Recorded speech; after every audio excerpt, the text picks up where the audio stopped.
السلام علیکم۔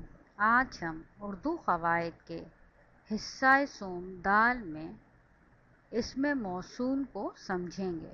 اسم موصول اقسام معرفہ کی چوتھی قسم ہے۔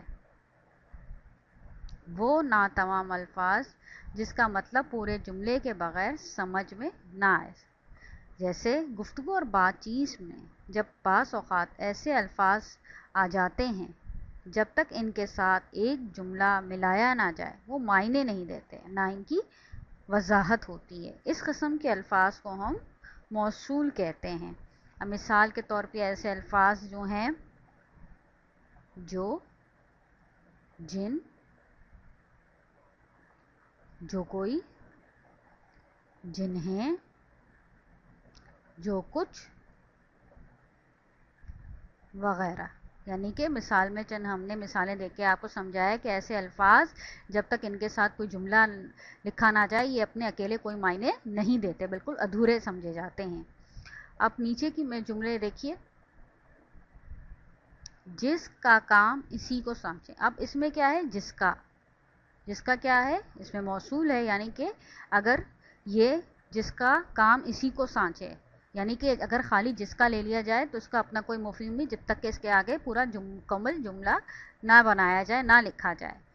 جو محنت کرتا ہے کامیاب ہوتا ہے۔ اب اس میں جو کیا ہے؟ اس میں موصول ہے، یعنی کہ اگر یہ اس کے اپنا کوئی اکیلا کچھ تنہا نہیں مطلب ہے، جب تک اس کے ساتھ آگے جملہ پورا مکمل نہ ہو یہ اپنا کوئی معنی نہیں نکال رہا۔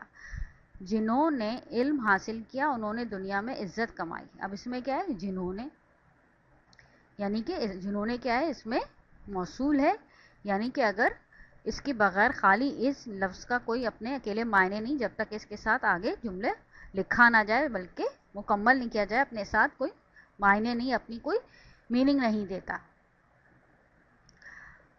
اب ہم نے آج یہ سمجھا کہ اس میں موصول یعنی وہ تمام الفاظ جن کے کوئی معنی نہیں ہوتے جب تک ان کی وضاحت نہیں ہوتی، جب تک ان کے ساتھ کوئی ایک جملہ نہ لکھا جائے، نہ ملایا جائے۔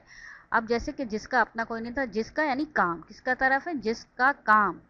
خالی جس کا اگر ہوتا تو اس کا اپنا کوئی میننگ، کوئی وضاحت کچھ پتہ ہی نہیں چلتا۔ اب جیسے جو لگانے سے جو محنت کرتا ہے خاص طرف اشارہ ہو رہا ہے، جو اگر خالی ہوتا تو اس کا اپنا کوئی مطلب نہیں نکلتا، کوئی جملہ ادھورا رہتا اور یہ آگے اپنے کوئی معنی نہیں دیتا۔ اسی طرح جنہوں نے علم حاصل، یعنی علم کے ساتھ کیا ہے؟ جنہوں نے، کس طرف اشارہ کیا؟ جنہوں نے۔ اگر خالی جنہوں نے ہوتا تو یہ بالکل غیر واضح ہو جاتا، اس کی وضاحت ہی نہیں ہوتی جب تک اس کے آگے پورا جملہ مکمل نہیں کیا گیا۔ یعنی کہ اسے موصول وہ لفظ ہیں، وہ ناتمام الفاظ ہیں جس کا مطلب پورے جملے کے بغیر، یعنی کسی جملے کی سپورٹ کے بغیر ان کے مطلب نہیں سمجھے جاتے بلکہ یہ الفاظ ادھورے سمجھے جاتے ہیں۔